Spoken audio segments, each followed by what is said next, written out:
السلام علیکم، welcome back to another video. تو آج کی اس ویڈیو میں ہم بات کریں گے ہسٹاجیک سیرپ کے بینیفٹس، اس کے یوزز اور اس کے سائیڈ افیکٹس کے بارے میں۔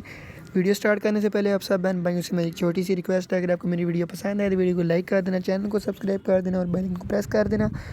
اور جب بھی آپ نے یہ میڈیسن لینی ہے تو اپنے ڈاکٹر کی ہدایت کے مطابق استعمال کرنی ہے، کیونکہ ہمارا ویڈیو بنانے کا مقصد تو صرف آپ کو ویڈیو کے اندر میڈیسن کی ڈیٹیل پرووائڈ کرنا ہوتا ہے۔ جب بھی آپ یہ میڈیسن لیں یا کوئی بھی میڈیسن لیں تو اپنے ڈاکٹر کی ہدایت کے مطابق اس کو استعمال کروائیں، ٹھیک ہے۔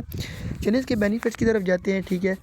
یہ اصل میں ایک اینٹی الرجک میڈیسن ہے، ٹھیک ہے، جو کہ 5 ml کے اندر آتی ہے، 2 mg پر 5 ml کے اندر آپ اس کو استعمال کروا سکتے ہیں، اور یہ سیرپ آتا بھی اسی فارم میں ہی ہے، ٹھیک ہے۔ تو جہاں تک اس کے بینیفٹس کی بات کریں، ٹھیک ہے، یہ خارش کے علاج کے لیے آپ ڈاکٹر اس کو استعمال کرواتے ہیں، ٹھیک ہے۔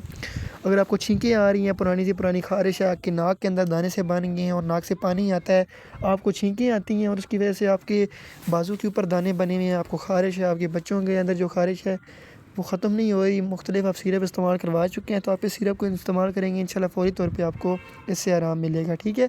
تو جب بھی آپ یہ میڈیسن لیں ڈاکٹر کی ہدایت کے مطابق استعمال کریں۔ جہاں تک اس کے سائیڈ افیکٹس کی بات کی جائے تو اس کی وجہ سے آپ کو ہیڈ ایک بھی ہو سکتا ہے اور آپ کو وومٹنگ بھی ہو سکتی ہے، ٹھیک ہے۔ تو بینیفٹس اس کے یہی تھے، خارج کے علاج کے لیے اس کو آپ استعمال کروا سکتے ہیں۔ یہ تھی آج کی ویڈیو، انشاءاللہ ملتے ہیں اگلی ویڈیو کے اندر۔ امید کرتا ہوں آپ کو میری ویڈیو پسند آئی ہوگی۔ اس طرح کی مزید انفارمیٹیو ویڈیو دیکھنے کے لیے میرے چینل وزٹ بھی کر سکتے ہیں۔ انشاءاللہ ملتے ہیں اگلی ویڈیو کے اندر۔ اللہ حافظ، ٹیک کیئر۔